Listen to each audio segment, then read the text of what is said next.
I had just given birth to my second child, Jack, and it was finally the day I got to go home from the hospital. I dressed Jack in a vibrant blue baby outfit that was given to us by my mother-in-law, Catherine. She had kept it safe all these years. It was the same outfit my husband wore when he was born. She brought it over while I was in the hospital, saying she wanted her beloved grandson to wear the same clothes her dear son had worn. As I carried Jack into our home and opened our front door, I heard the sound of little feet running down the hallway. Mom! Jack! Welcome home. Jack, I'm your big sister. My daughter, Emily, came rushing towards us with a beaming smile. I bent down a bit so she could get a better look at Jack in my arms. Emily, I'm sorry you had to be alone for a bit. This is your little brother, Jack. I'm going to put him to bed because he's tired. After I placed Jack in the crib and turned around, I noticed Emily was trembling. Was she that excited? I guess she really understood what it meant to be a big sister now. As I started to walk towards Emily to give her a hug, she suddenly shouted. Burn it right now. I was left in shock, unable to comprehend what was happening. Hurry up and burn it. I don't like it. Emily cried out, pointing at Jack, while tears streamed down her face. Burn it. This is your brother. I don't like it. Hurry up. I was so taken aback that I could only stand there in disbelief. But a few days later, a series of terrifying and unexplainable events began to unfold that would drain the blood from my face. My name is Michelle. I married Greg, who is 5 years older than me, a long time ago, and we've had a happy life together. Greg was raised as the only child of his parents, and his mother, Catherine, took great care of him. Because of that, he's always been a loving and supportive husband to me. I also have 2 more people who are very dear to me. Mom! I'm home. Welcome back, Emily. Yeah. Jack, I'm back. Mom, can I touch your tummy? I nodded, and her face lit up with joy.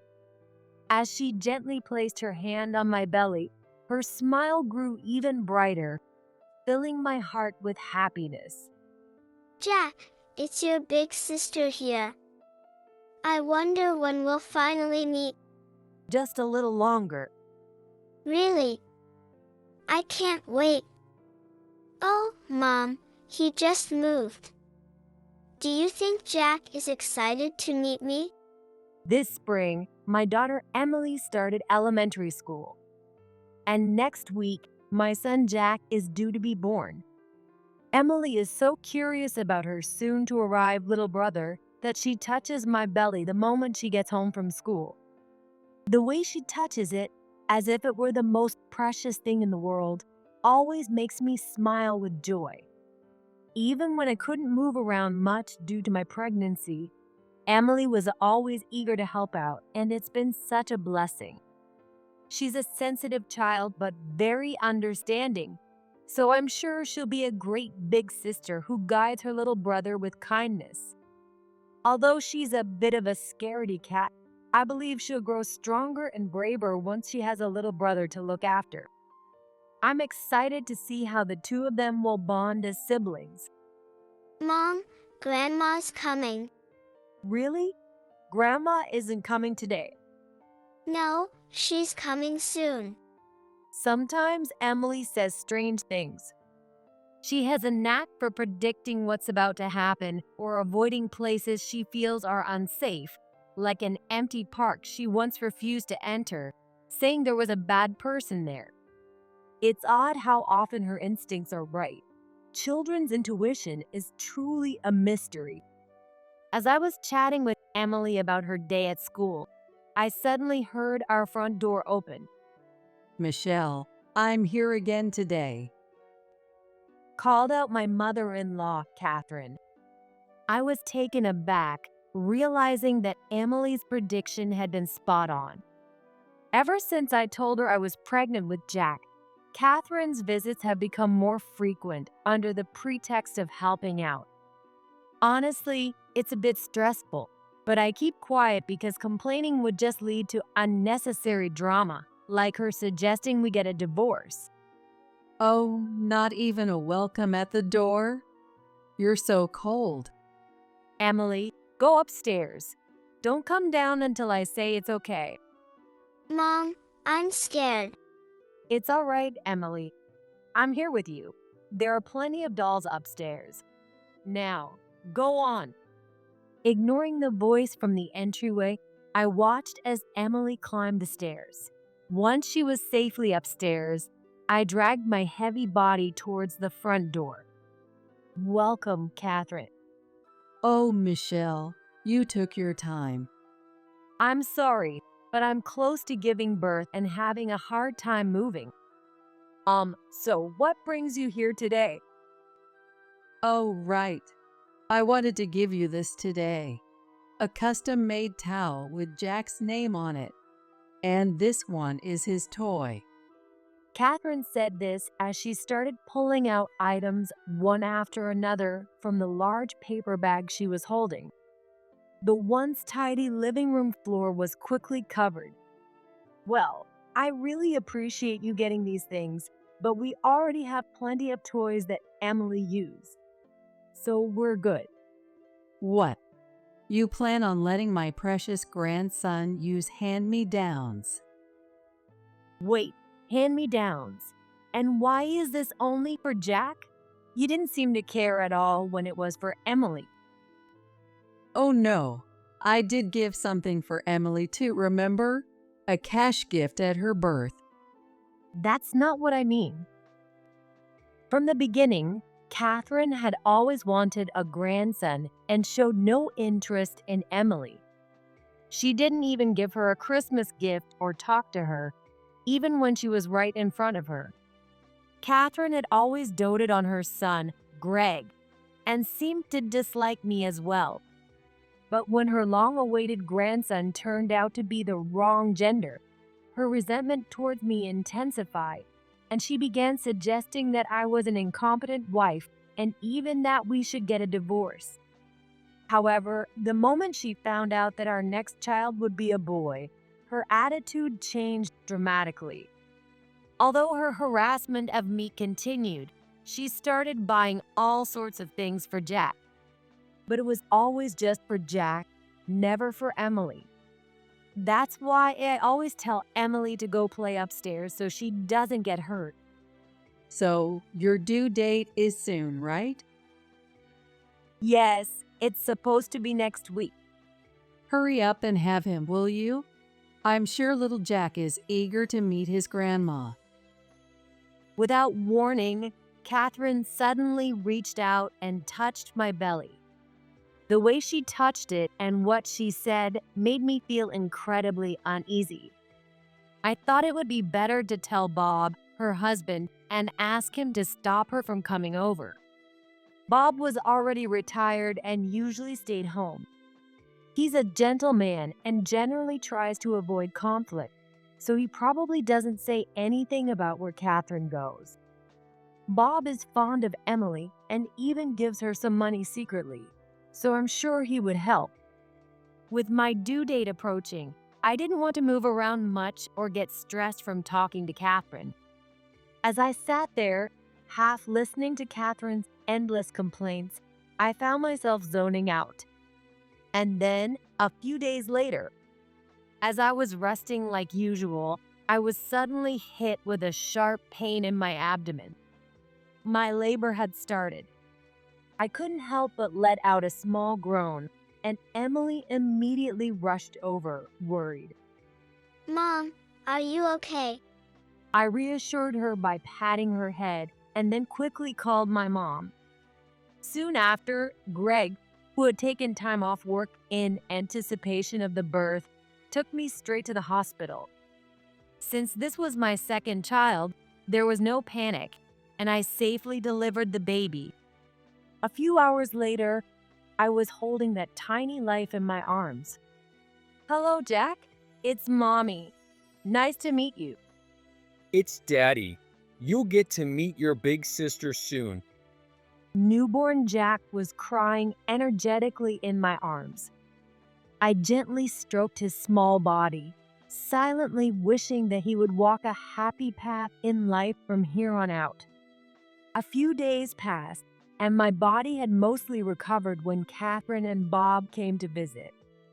Oh, Jack, how adorable. Our first grandson.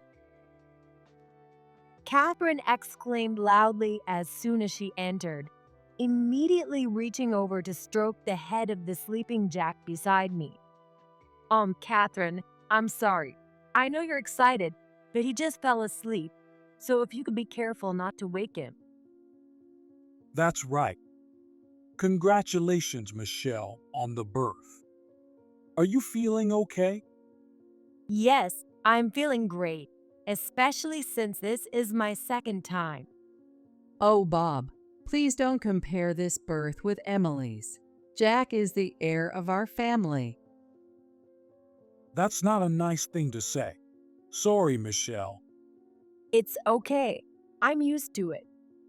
I felt a twinge of irritation at Catherine's belittling remark about Emily, but seeing Bob's apologetic expression, I held back my anger. Greg also gave a wry smile. Michelle, taking care of a newborn by yourself must be tough. Don't you think it would be easier if we all lived together? I'm not by myself. I help out with the housework and childcare, so there's no need to worry, Mom. But Besides, if we moved in, you'd just end up making Michelle do all the work instead of helping, right? I wouldn't do that. Right, Michelle? Well, yes. I could never say, "It's always like this," out loud. This wasn't the first time Catherine had suggested we live together. Every time I made a mistake, she would express her doubts about me as a wife, but Greg, knowing about her treatment of me, had always refused. Yet, she never gave up, constantly making the same suggestion, though our stance on the matter never changed. I couldn't stand the idea of living together, enduring her constant snide remarks towards both me and Emily every day. Oh, right. You came to give us something today, didn't you? That's right. I almost forgot. I wanted to give you this. Suddenly remembering, thanks to Bob's reminder, Catherine hastily pulled something out of the paper bag she was holding. It was a blue baby dress. The color was bright, but the design made it clear that it was quite old. This is the outfit I dressed Greg in when he was born. I really want little Jack to wear it too. Oh, I think I've seen it in my picture before. I can't believe you kept it all this time. Of course. It was a gift for my precious Greg. I made sure to keep it safe. But is it okay to give something like that away? Of course, he's my precious grandson. I couldn't help but feel a little resentment toward Catherine, remembering how nothing was prepared when I had Emily. But the baby dress was in perfect condition, clearly showing how much care went into preserving it. She must have raised Greg with pure love. Feeling that, I decided to accept the baby dress. Make sure you dress him in this when you leave the hospital. You have to, okay? Oh, yes, I understand. Thank you. I was a bit puzzled by Catherine's mysterious insistence, but I decided to go along with it to avoid any trouble. Once I agreed, she nodded with satisfaction and left. Here's something for little Emily. In a hurry, Bob placed some snacks on the table and went after Catherine. They're like a whirlwind. I'm sorry about that, Michelle. My parents can be a bit much. No, it's okay. I was just surprised. I didn't know Catherine was the type to keep things like that. My mom's kept all my clothes and even my awards, even though I've told her she could throw them away. I've known Greg for a long time, but this was the first time I'd heard the story. It's heartwarming to think of parents who cherish their children's keepsakes like that.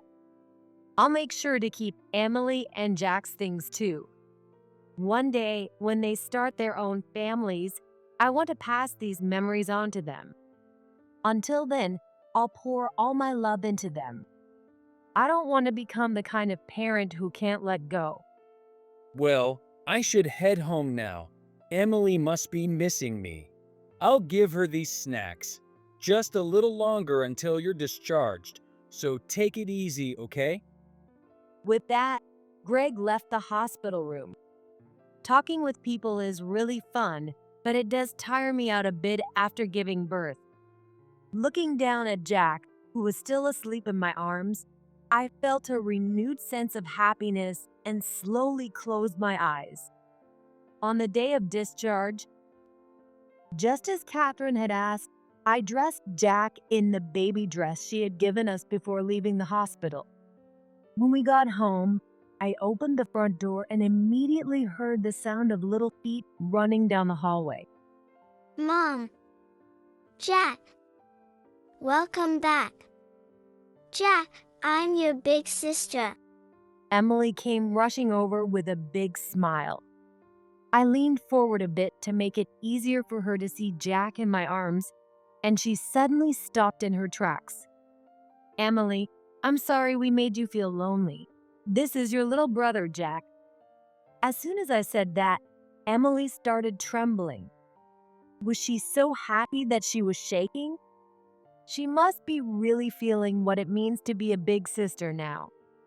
I took her hand, gently guiding it towards Jack, but Emily pulled her hand away and screamed. Burn it right now. I stood there stunned, not understanding what had just happened. Emily pointed at Jack and started crying. Hurry up and burn it. I don't like it. Burn it, but this is your little brother. Not Jack. That dress. I don't like it. It seemed that she was upset about the blue baby dress Jack was wearing. Greg quickly patted Emily on the back to calm her down and changed Jack into regular baby clothes. But Emily still wouldn't calm down. She kept her distance from the dress, trembling in fear, and begged us to burn it. Why do you want to burn it so badly? This is a special dress that Grandma gave us. Because Jack will be taken away. Tears streaming down her face, Emily cried out, refusing to be consoled. Taken away? By who? For what? My mind was spinning with confusion. Emily, let's calm down. Mom and Dad believe what you're saying. So, can you tell us why you feel that way? Emily nodded and began to speak in her shaky little voice. I can see scary things. You guys might not understand, but they're there. There's a scary-looking grandma attached to that dress. I didn't know what she meant by scary things, but it was clear Emily was sensing something that we couldn't see. It's true, she had always been able to predict when Catherine was coming over, and there had been other strange moments, like when she'd suddenly get scared during a walk and cling to us. You know, when I was a kid, I was really sensitive to spirits too. I used to be scared of all sorts of things. Maybe Emily's the same way. You mean she has some kind of sixth sense? Maybe. Let's just throw it out tomorrow. We can't risk anything happening to Jack. Greg took the baby dress from me and tossed it into the trash. Even though it was a special outfit, I knew this was the best decision. Right now, calming Emily down and protecting Jack were our top priorities as parents. Afterward, Greg knelt down in front of Emily, who was still trembling, and gently hugged her. As he stroked her head, he spoke softly with a warm expression. Emily, thank you for telling us. When I was little, I could see scary things too, just like you. So you don't have to be scared alone, okay? You can always tell mom or dad. Really? Thank you for trying to protect Jack. You're such a great big sister. Hearing that, Emily smiled happily, then fell asleep as if a weight had been lifted off her shoulders. Greg has always had a way of calming people down. His gentle voice makes you feel safe and relaxed. I remember how much I relied on him when I was anxious during my pregnancy. But this time, I can't just sit back and feel reassured. People say that children's intuition is often spot on, so I need to stay vigilant. I hope nothing happens. I'll stay home as much as I can, but be careful just in case. Call me right away if anything happens. I will. Michelle, you must be exhausted. I'll watch Jack, so go ahead and get some sleep with Emily. Good night. With that, I lay down next to Emily, holding her close for the first time in a while. I prayed that nothing would happen. The next day, as promised, we threw the baby dress out with the trash. I felt a little guilty about Catherine, but there was no guarantee that nothing would happen. Greg assured me that it was for the sake of the family, and if anything came up, he would handle it. She's still here. However, Emily remained uneasy and fidgety. No matter how many times I reassured her, she kept saying she was worried and wouldn't leave Jack's side. Despite this slightly unsettling atmosphere, a few days passed without incident. Goodbye, you two. Have a great day.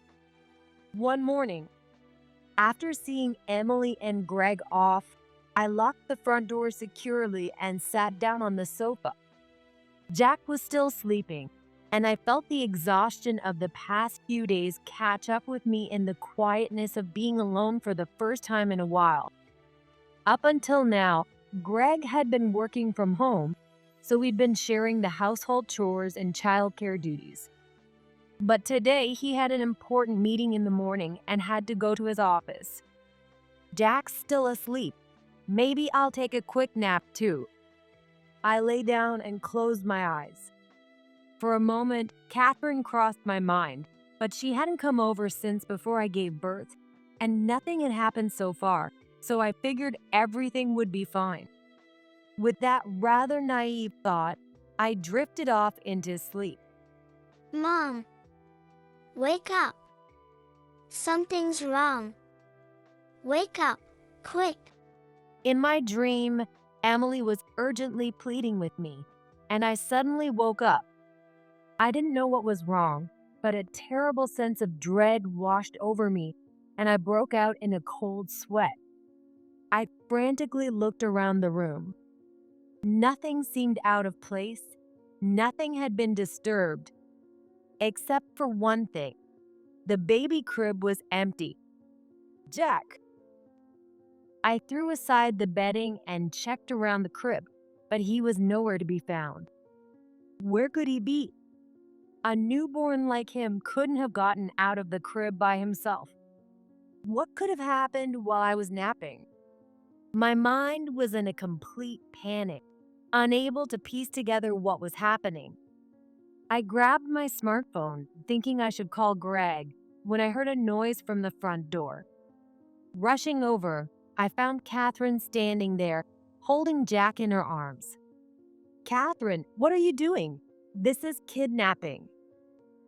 Catherine flinched at my raised voice, something she wasn't used to hearing from me, and her grip on Jack loosened slightly.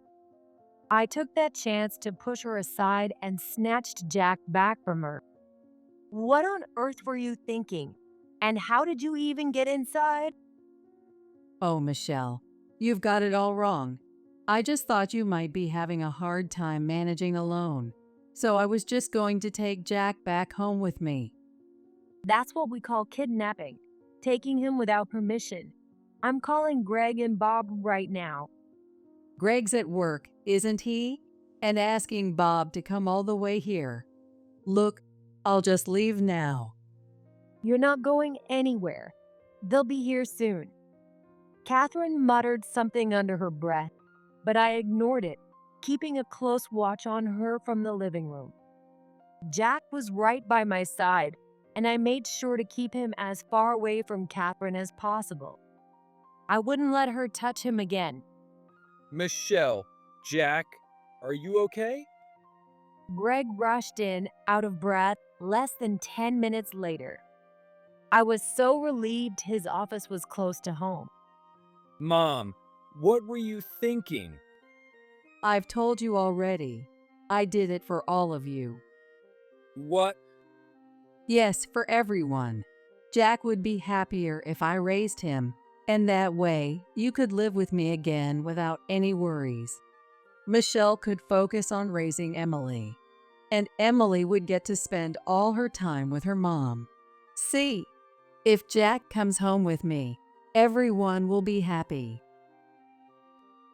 Are you serious? Of course. Don't you want to live with your dear mother again, Greg? You wouldn't have to bother with housework or childcare. I'd take care of everything for you.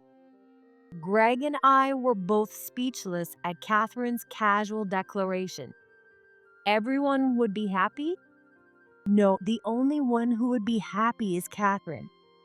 Mom, I've told you multiple times that I don't want to live together. Yes, but that's only because you were thinking of Michelle, right? So just you and Jack could come live with me. No, that's not it.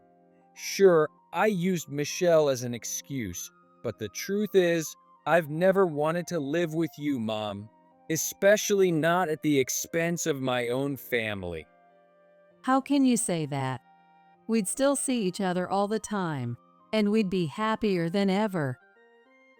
We're a family of 4.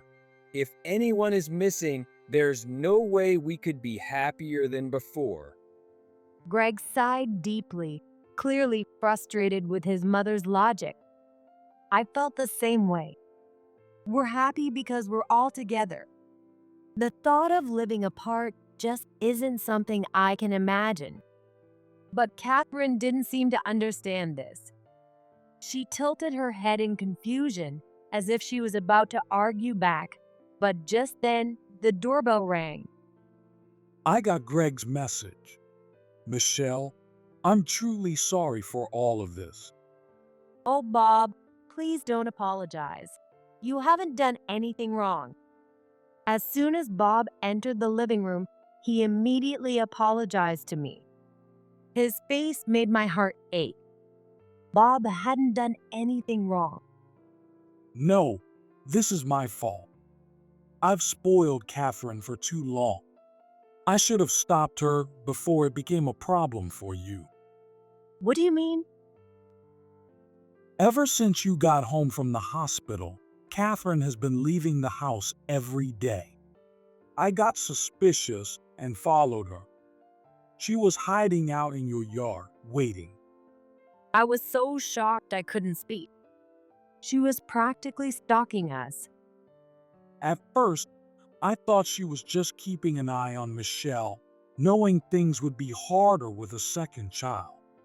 But I never imagined she would try to take Jack. Don't make it sound so bad. If Jack comes to live with us, Greg will come back too. You were lonely without him, weren't you? Yes, I was lonely. But Greg found his own happiness, and it's not our place to take that away. Don't you understand that? It was rare for Bob to apply such pressure, given his usually mild-mannered nature. It made me realize just how much this family had cherished Greg as he grew up. Because of that, Catherine couldn't bear the thought of life without him, and she resented me for taking him away. In essence, she was unable to let go of her child. That's likely why she came up with this plan to take Jack, thinking she could have her beloved grandson and bring her son back home at the same time.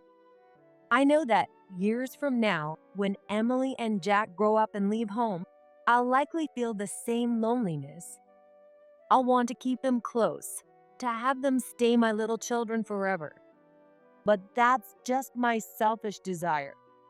It's not what they would want, and as adults, we have to understand and accept that. By the way, Catherine, how did you get into the house? I'm pretty sure I locked the door. I finally asked the question that had been nagging at me. Catherine averted her eyes, looking a bit uncomfortable, but then she responded with a surprising bluntness. I made a spare key. I thought it would be useful in case something happened to Greg or Jack. You did what? Of course I did. I need to protect my son. Protect. What you're doing is nothing but harassment and illegal trespassing. How dare you? I'm only thinking of Greg's well-being. The moment the word harassment was mentioned, Catherine's demeanor suddenly changed, as if a switch had been flipped. Someone as unreliable as Michelle could never make Greg happy. That's why I have to protect him. So that's why you've been harassing Michelle. Exactly. Michelle's always getting sick, almost every month. Greg would be so much happier living with his mom than with such a weak wife. Wait, how do you even know about that, Mom? The heated argument came to an abrupt halt. The tense atmosphere that had been building suddenly turned cold. A sense of dread washed over me. Catherine had been coming to the house on days when it was just me, when Emily and Greg weren't home. She would come while I was sleeping. Even if she had been lingering in the yard, watching the house, how could she have known the perfect moment to enter when all the windows and curtains were closed? Unless I got a really good camera. I thought it would be the perfect time to use it. What the hell, Mom? That's a crime. Did you really think I'd be happy about this? I was just worried about you, Greg. This isn't concern. It's meddling. Enough is enough. my worst fears were confirmed, and I started trembling uncontrollably. I realized I'd been watched this whole time. The terror drained the blood from my face, and my vision darkened. Greg gently rubbed my back, trying to comfort me. I won't forgive anyone who hurts my family. Don't ever come near us again. Please, Greg, don't say that. Greg, you're my pride and joy. But now, you need to protect your own family. Don't worry about us. Thank you. I promise, I'll make sure she never bothers your family again. Move. Do whatever you need to do. We'll cover the costs. Yeah, please. Greg agreed with Bob's suggestion. Finally, we wouldn't have to live in fear anymore. Greg, after all I've done to raise you, are you really going to abandon your own parents like this? You ungrateful child. You're a disgrace to the family. Come back home. The disgrace here is you, Catherine. You couldn't let go of your son, and now you're trying to control your grandson too. Do you even realize what you've done? Bob's voice boomed as he reprimanded Catherine. Her sudden shift in attitude was shocking, but what surprised me more was seeing Bob, usually so calm, get so angry. Greg isn't a child anymore. Know your place. Catherine's shoulders slumped as Bob led her away. She walked out of the house, defeated. The storm had finally passed. Just then, a loud cry echoed through the house. "Oh, it's time to feed Jack. I'm coming, sweetie." For mothers, there's no such thing as a break. But in a way, that's where happiness lies. Thanks to Bob's support, we successfully moved to a new home. The kids quickly adapted and are growing up strong and happy. I meet with Bob occasionally, without Catherine knowing, and he's always amazed at how fast grandchildren are growing. As for Catherine, she's apparently living a lonely life now. Her appearance almost ghost-like after being cut off from her beloved son and grandson. She's apologized to us countless times, but I'm the one who feels grateful. If it weren't for Bob standing up to her and keeping an eye on things, we wouldn't have the peace we have today. Mom, I'm home. Hi, Jack. Welcome back. How was school? It was fun. But I ran all the way because I couldn't wait to see Jack. Make sure you don't hurt yourself. Go wash your hands. Okay, Since that incident, Emily seems to have become less fearful. Perhaps because her sensitivity to spirits has weakened, or maybe because she's embraced her role as a big sister. Whatever the reason, her courage that day is why we have the life we do now. I'm so thankful for her. Suddenly, I felt a soft little hand grasping my fingers. bah. Wait, Jack, did you just say something? Emily, come here. Jack just spoke. Yes, being a mom keeps me busy. But one day, this busy time will come to an end. When that day comes, I don't want to feel lonely or have any regrets. I'm going to cherish these moments and raise my children with all the love I have. Gently, I squeeze that tiny hand in mine.